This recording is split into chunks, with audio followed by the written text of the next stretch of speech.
We are speaking with David Foreman. Now, David, you are the Vice President of Research for the AGA, right? That's correct.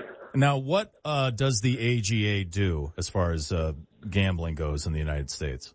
So we represent and advocate on behalf of the commercial and tribal gaming industries, as well as gaming suppliers, which includes slot and game machine manufacturers, as well as sports books. And I understand you are from Massachusetts. Is that correct? I am. I'm originally from Plymouth.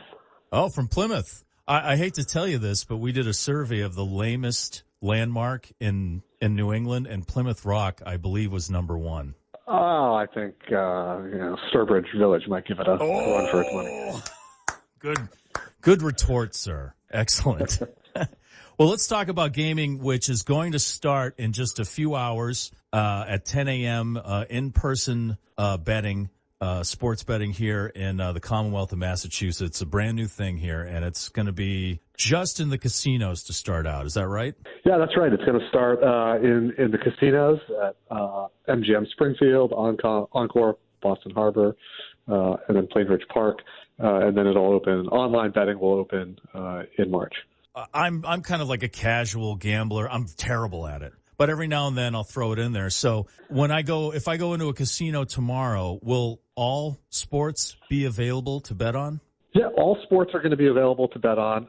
There is a restriction in Massachusetts in terms of betting on in-state collegiate teams. Okay. So you can't bet on BC or BU unless they're playing in a major tournament, right? There's a carve-out, of course, for things like March Madness or national hockey tournaments.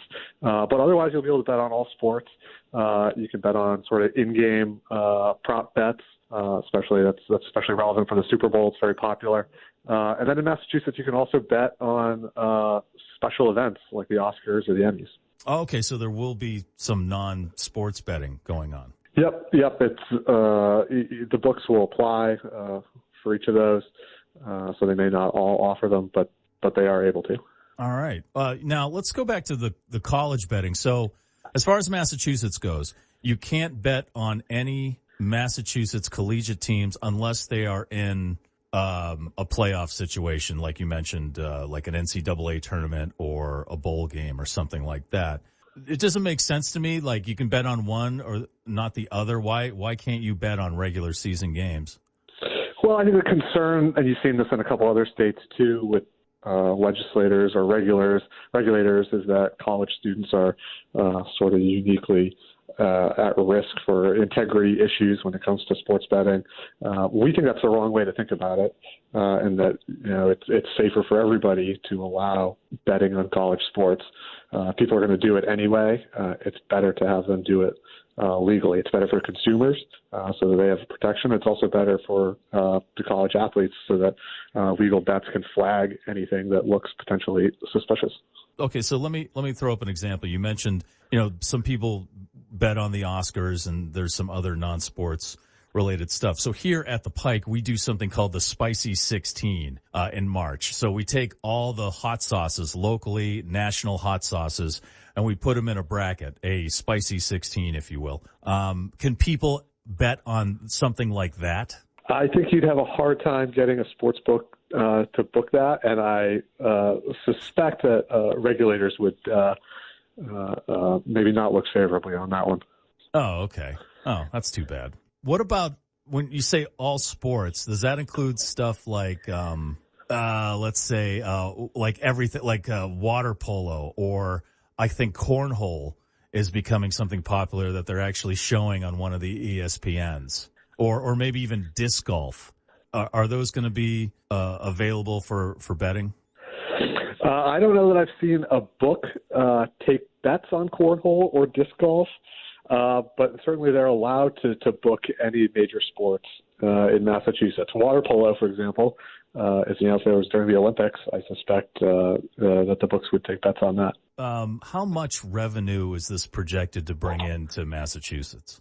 Yeah, so nationally this year, at the end of 2022, Americans will have wagered about $100 billion on sports, and we think that once Massachusetts gets up and running, sort of a mature market there, we think that people in Massachusetts will bet just under $6 billion a year, which will, depending on how well the books do, could result in about $400 million in revenue for sports books in Massachusetts. Wow. Now that's once it's up and running, you're saying, not like in the first year. Yeah, it'll take a little bit for consumers to realize it's legal, right? It's been illegal and kind of in the fringes and the gray market for a long time. So it's certainly adjustment in a lot of states as it rolls out. But people have been betting a long time illegally, so hopefully they'll make the move quickly to the better products that are offered by the legal books.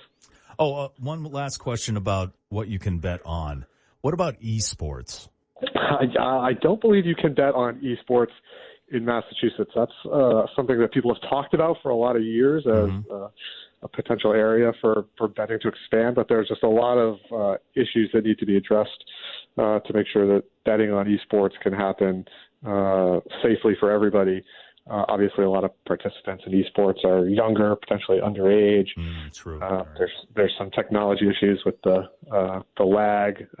So it's something people have talked about for a long time, and I think eventually it will happen. But a lot of those issues need to be addressed first. All right. Well, David Foreman from the AGA, he's the Vice President of Research. I appreciate your insights as we embark on a new adventure here in the Commonwealth. Thank you very much for your time. Thanks for having me.